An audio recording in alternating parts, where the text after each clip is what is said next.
ಇನ್ನು ಪ್ರಜ್ವಲ್ ಎಲ್ಲಿದ್ದಾನೋ ಅಲ್ಲಿಗೆ ಅರೆಸ್ಟ್ ಮಾಡುವಂತಹ ಲೆಕ್ಕಾಚಾರ. ಯಾವ ದೇಶದಲ್ಲಿದ್ದರೂ ಪರವಾಗಿಲ್ಲ, ಅಲ್ಲಿಂದನೇ ಅರೆಸ್ಟ್ ಮಾಡ್ಕೊಂಡು ಬರ್ತಕ್ಕಂಥ ಪ್ಲಾನ್ ಅನ್ನ SIT ಅವರು ಮಾಡ್ತಾ ಇದ್ದಾರೆ.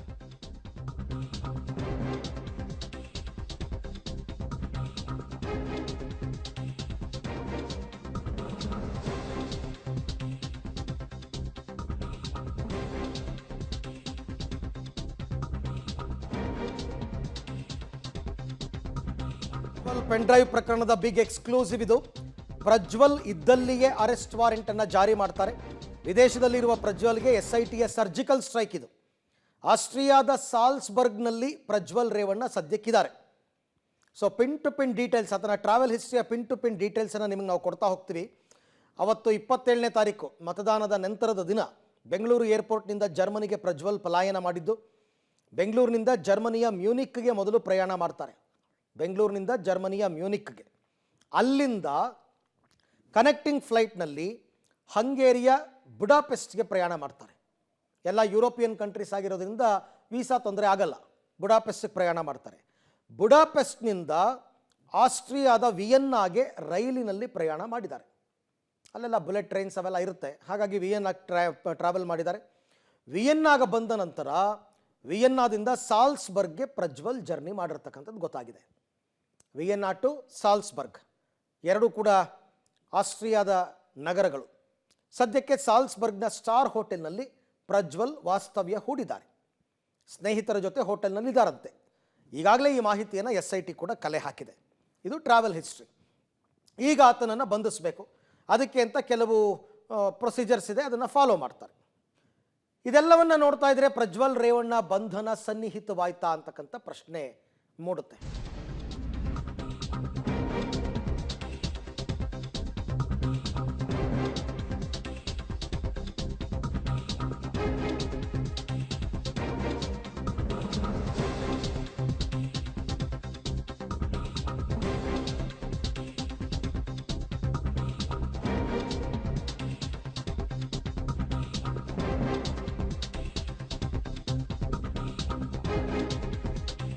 ಪ್ರಜ್ವಲ್ ರೇವಣ್ಣ ಬಂಧನ ಸನ್ನಿಹಿತವಾಯ್ತಾ?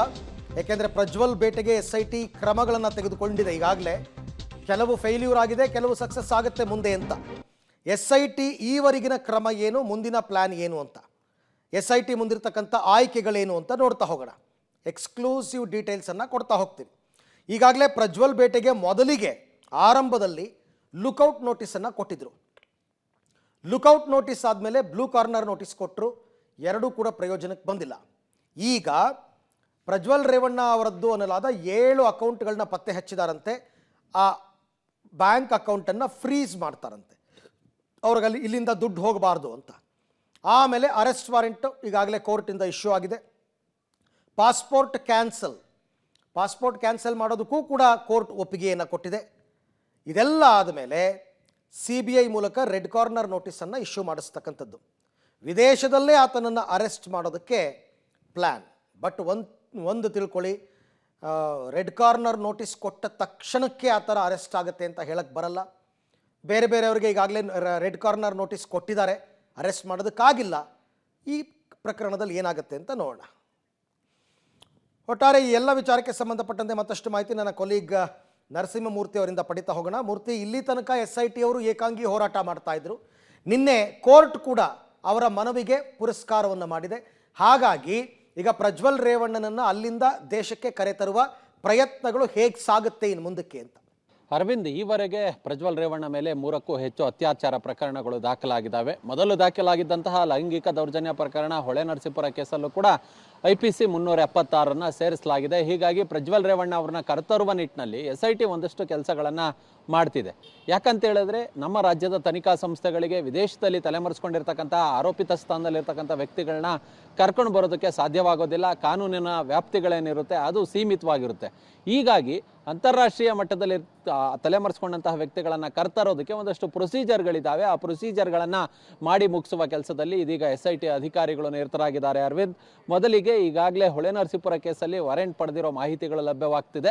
ಆ ವಾರೆಂಟನ್ನು ಹಿಡ್ಕೊಂಡು ಮೊದಲಿಗೆ ಅವರ ರಾಜತಾಂತ್ರಿಕ ಪಾಸ್ಪೋರ್ಟನ್ನು ರದ್ದುಪಡಿಸೋದಕ್ಕೆ ವಿದೇಶಾಂಗ ಇಲಾಖೆಗೆ ಮನವಿಯನ್ನು ಮಾಡ್ಕೊಳ್ಳೋದು, ಪತ್ರವನ್ನು ಬರೆಯೋ ಕೆಲಸವನ್ನು SIT ಅಧಿಕಾರಿಗಳು ಮಾಡಲಿದ್ದಾರೆ ಅನ್ನೋ ಮಾಹಿತಿಗಳು ಸಹ ಲಭ್ಯವಾಗ್ತಿದೆ. ಅದ್ರ ಜೊತೆಗೆ ಇವರು ಈ ಹಿಂದೆ ಅಂದರೆ ಬೇರೆ ಬೇರೆ ಅತ್ಯಾಚಾರ ಪ್ರಕರಣಗಳೇನು ದಾಖಲಾಗಿದ್ದಾವೆ ಅವುಗಳಲ್ಲಿ ಇನ್ನೊಂದು ವಾರದಲ್ಲಿ ಅಪ್ಸ್ಟ್ಯಾಂಡಿಂಗ್ ಚಾರ್ಜ್ ಶೀಟನ್ನು ಸಲ್ಲಿಕೆ ಮಾಡಿ ಅದರಲ್ಲೂ ಕೂಡ ವಾರೆಂಟನ್ನು ಪಡೆದುಕೊಂಡು 1-2 ವಾರೆಂಟ್ ಪಡೆದ ಬಳಿಕ ಆತ ಪತ್ತೆ ಆಗದಿದ್ದಾಗ NBW ಇಶ್ಯೂ ಮಾಡ್ತದೆ ಕೋರ್ಟು.